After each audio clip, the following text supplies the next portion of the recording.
Assalamualaikum warahmatullahi wabarakatuh. Peserta didik sekalian, berjumpa lagi dengan channel Sultan Edu, channel edukatif, inspiratif, dan inovatif.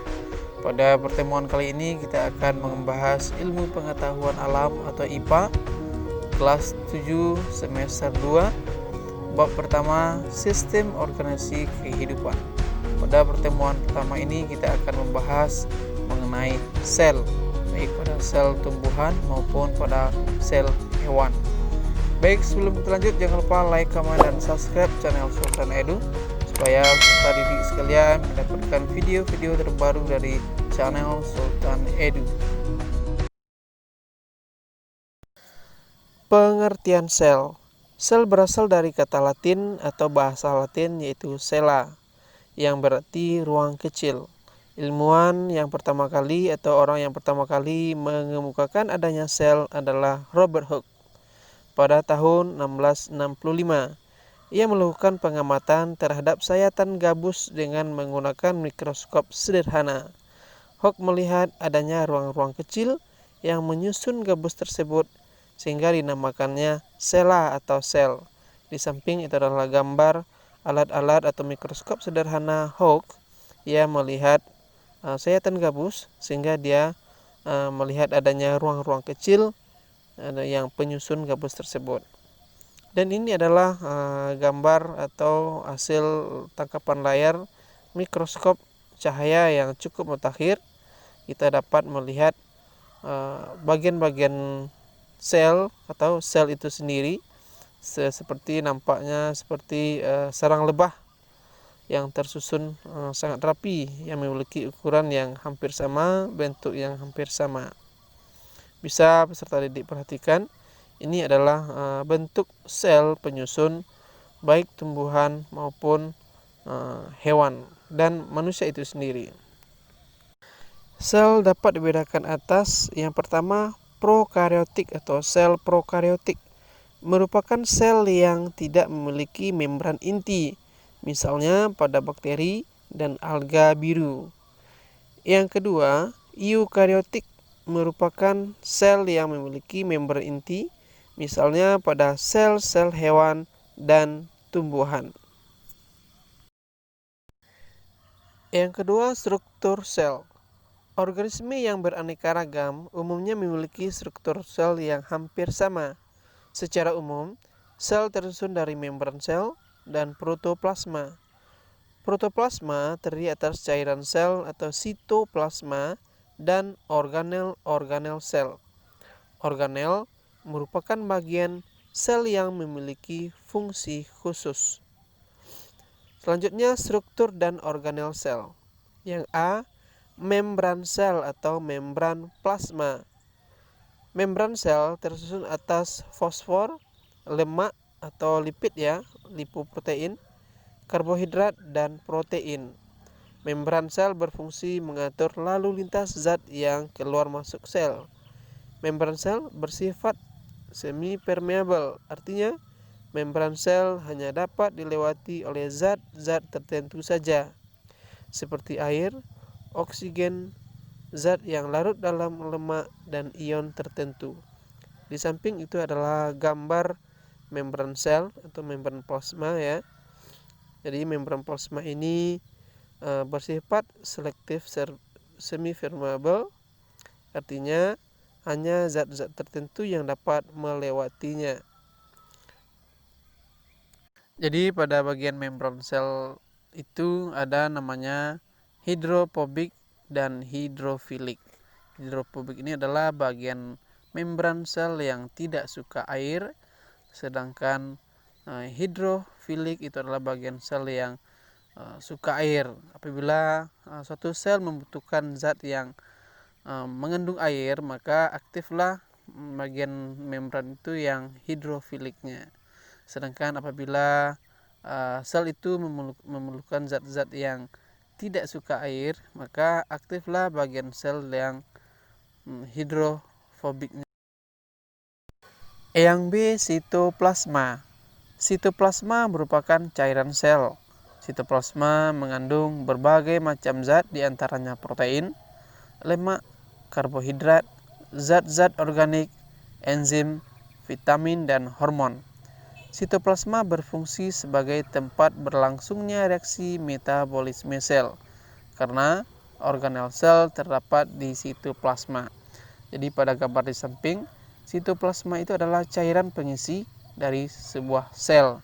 Jadi organel-organel sel tersebut diselimuti oleh sitoplasma atau cairan sel. Kalau kita ibaratkan mesin pada sebuah kendaraan bermotor, sitoplasma ini adalah olinya ya. Jadi organel-organel pada motor tersebut diselimuti oleh olinya, atau pada sel dinamakan dengan sitoplasma. Yang C, inti sel atau nukleus. Nukleus tersusun dari membran, cairan inti, nukleoplasma, kromosom, dan anak inti atau nukleolus. Cairan inti tersusun atas air, protein, dan mineral. Kromosom merupakan pembawa sifat keturunan yang tersusun atas benang-benang kromatin. Nukleolus berperan dalam pembuatan komponen ribosom. Di samping merupakan sebuah sel hewan ya, di mana di sana ada organel-organel selnya. Dapat peserta didik amati. Yang di mitokondria. Mitokondria adalah organel bermembran yang berfungsi sebagai tempat penghasil energi. Semakin aktif suatu sel, semakin banyak jumlah mitokondria. Yang ini adalah mitokondria. Yang E, ribosom. Ribosom berbentuk butiran-butiran. Ribosom ada yang menempel pada retikulum endoplasma dan ada pula yang bebas di sitoplasma. Ribosom berfungsi dalam pembuatan atau sintesis protein. Sekarang kita ulas dulu bagian-bagian sel ya. Ini adalah sel tumbuhan. Yang pertama tadi dinding sel. Ini bagian luar itu adalah dinding sel. Kemudian selaput plasma, nukleus. Ini adalah nukleus. Di dalam nukleus ini ada nukleolus ya. Ini adalah RE, retikulum endoplasma, ribosom, sitoplasma ya. Sitoplasma itu adalah cairan pengisi sel tadi. Badan Golgi, mitokondria, vakuola, dan kloroplas. Selanjutnya F, retikulum endoplasma atau disingkat dengan RE. Retikulum endoplasma merupakan saluran berliku. Ada dua tipe RE, yakni RE kasar dan RE halus. Pada RE kasar terdapat atau ditempeli oleh ribosom, sedangkan RE halus tidak. RE berfungsi untuk membuat dan menyalurkan bagian-bagian yang dibutuhkan oleh organel-organel sel. Jadi RE itu adalah saluran berliku yang berfungsi untuk menyalurkan atau membuat bahan-bahan yang dibutuhkan oleh organel-organel sel. Di RE itu ada dua, ada RE halus, ada RE kasar. RE kasar itu dikatakan kasar karena dia ditempeli oleh ribosom. Yang G, badan Golgi atau kompleks Golgi. Badan Golgi berbentuk seperti kumpulan kantong yang bertumpuk-tumpuk. Badan Golgi berperan dalam modifikasi bahan-bahan yang dihasilkan oleh RE dan menyalurkan ke organel-organel yang membutuhkannya. Jadi ini badan Golgi ya, merupakan kantong-kantong yang bertumpuk-tumpuk ya, seperti kantong-kantong yang bertumpuk-tumpuk. Selanjutnya H, lisosom. Lisosom merupakan organel berbentuk kantong yang berisi enzim pencernaan. Lisosom berfungsi mencerna zat sisa, mencerna makanan, dan mencerna zat asing. Lisosom hanya terdapat pada sel hewan. Yang I, sentriol. Sentriol berperan dalam pembelahan sel. Sentriol hanya ditemukan pada sel hewan.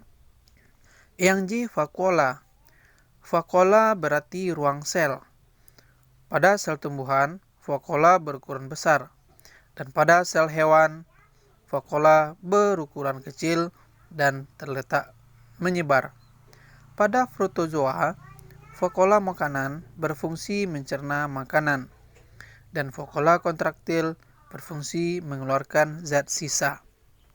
Jadi, lisosom dan sentriol itu hanya terdapat pada sel hewan. K.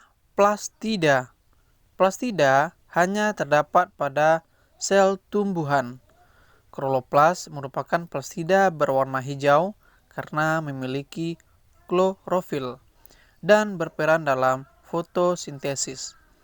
Kromoplas berwarna kuning karena memiliki pigmen xanthofil. Leukoplast berfungsi sebagai tempat cadangan makanan. Yang L, dinding sel. Membran sel tumbuhan dilindungi oleh dinding sel. Dinding sel berbentuk kaku dan menjaga bentuk sel. Dinding sel hanya terdapat pada sel tumbuhan.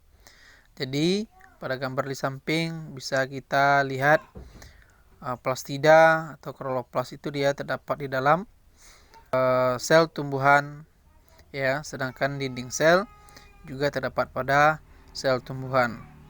Plastida dan dinding sel itu hanya terdapat pada sel tumbuhan. Di fungsi dinding sel di sini adalah memberi bentuk pada sel, ya. Dinding sel itu dia berbentuk kaku sehingga dia sulit dilenturkan. Ini berfungsi untuk mengokohkan tubuh tumbuhan. Selanjutnya perbedaan sel hewan dan sel tumbuhan. Pada kolom pertama itu adalah bagian-bagian sel, kolom kedua sel tumbuhan, kolom ketiga sel hewan. Pada membran plasma, pada sel hewan ada, pada sel tumbuhan juga ada. Yang kedua dinding sel, pada sel tumbuhan ada, sedangkan pada sel hewan tidak ada. Nukleolus, sitoplasma, retikulum endoplasma, ribosom, kompleks Golgi, lisosom dan mitokondria sama-sama ada pada sel tumbuhan dan sel hewan. Yang perlu peserta diperhatikan itu adalah kloroplas, itu hanya pada sel tumbuhan dan tidak ada pada sel hewan. Kemudian vakuola ada pada sel tumbuhan dan tidak ada atau hanya sebagian kecil yang ada pada sel hewan, kecuali pada hewan uniseluler. Yang ke-12 sentriol, tidak ada pada sel tumbuhan kecuali pada tumbuhan tingkat rendah dan ada pada sel hewan. Kemudian sentrosom tidak ada pada sel tumbuhan kecuali tumbuhan tingkat rendah dan pada sel hewan ada. Kemudian plastida hanya terdapat pada sel tumbuhan dan tidak ada pada sel hewan. Demikian materi kita pada pertemuan pertama ini mengenai sel. Kita telah membahas tadi mengenai pengertian sel, struktur sel dan organel sel. Semoga peserta didik paham dan mengerti pada materi yang kami sampaikan, dan juga semoga dapat membantu pembelajaran daring atau pembelajaran jarak jauh. Sekian dulu ya, saksikan terus video-video pembelajaran dari channel Sultan Edu. Jangan lupa like, comment, subscribe, dan share channel Sultan Edu, channel edukatif, inspiratif, dan inovatif. Sekian, wassalamualaikum warahmatullahi wabarakatuh.